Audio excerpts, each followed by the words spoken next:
Salut, c'est David, bienvenue chez moi. Je voulais faire une toute petite vidéo rapide pour trois choses. La première, je serai en live ce soir à 21 h, on va parler entrepreneuriat.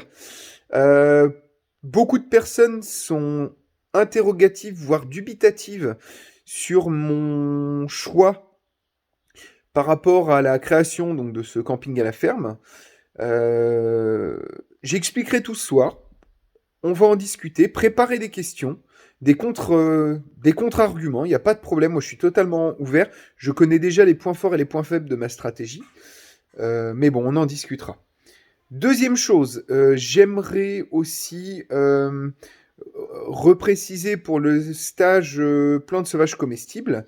Donc, je m'excuse encore une fois auprès de Jérôme. Je suis nul pour les prénoms. Je ne retiens jamais les prénoms et donc du coup voilà, c'est uniquement pour ça. Euh,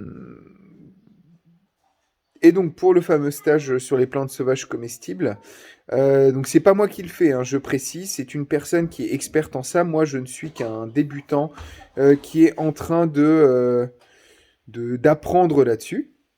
Donc ça, c'est une deuxième chose. Et les places sont totalement limitées par rapport à la personne qui fait le stage. Donc toutes les personnes qui sont déjà inscrites, il n'y a pas de souci, je vous ai bien inscrit. Pour la quantité de personnes qui pourront venir, on n'a pas encore le chiffre exact. Donc je redirai mercredi exactement. Donc à partir de mercredi, j'ouvre, on va dire, officiellement les inscriptions. Pour les personnes déjà inscrites, ce sera honoré, vous tracassez pas.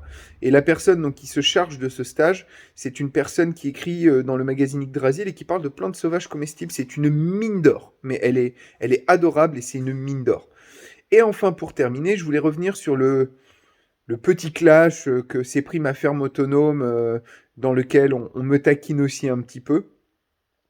La personne qui l'a fait, honnêtement, ça m'a beaucoup fait rire. Mais pas péjorativement, hein. Moi, je suis pour une liberté d'expression totale.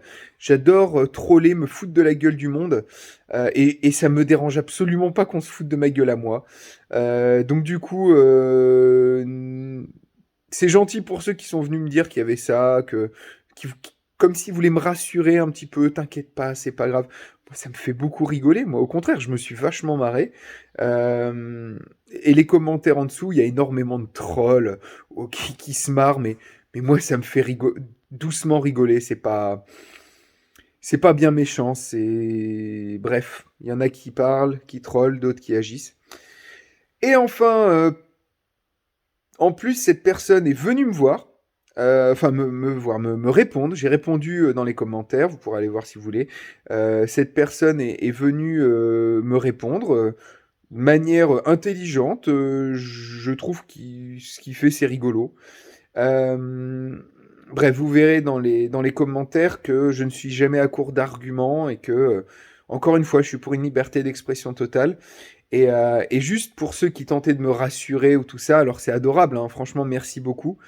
Euh, j'ai- Quand j'étais ado, j'ai été petit, gros et roux. Donc roux, je suis toujours un petit peu. Petit, je le suis beaucoup moins, 1,85 m. Et gros, je vous laisse en juger. Moi, perso, je pense qu'il y en a beaucoup qui aimeraient avoir ma carrure. Il y en a beaucoup quand ils me croisent qui me disent toi, on n'aimerait pas trop te faire chier. Bref. Mais à l'époque, j'étais petit, gros et roux et je m'en suis pris plein ma gueule jusqu'à être mis par terre, roué de coups de pied. Euh, Ça forge le caractère et franchement, ça me fait marrer aujourd'hui quand je vois des trucs comme ça. Ça me dérange pas, au contraire. Enfin, moi, ça me fait rire. Ça m'a toujours beaucoup forgé le caractère qu'on me taquine. Et comme je vous ai dit, j'adore me foutre de la gueule des gens. Jamais méchamment, bien entendu. J'adore taquiner, tout ça. Et en retour, ça me dérange pas qu'on me taquine. Et ma femme non plus. Si vous saviez par quoi elle est passée dans sa jeunesse, vous comprendriez aujourd'hui pourquoi elle est un peu timide et pourquoi sur la vidéo de ma ferme autonome, elle fait un peu effacer. Déjà, c'est un exploit pour elle d'être sur la vidéo. Bref, je vais pas m'épiloguer là-dessus pendant 2 heures. Rendez-vous ce soir. J'espère que vous serez nombreux pour qu'on puisse discuter de ce sujet de l'entrepreneuriat. Et en attendant, portez-vous bien. Ciao tout le monde.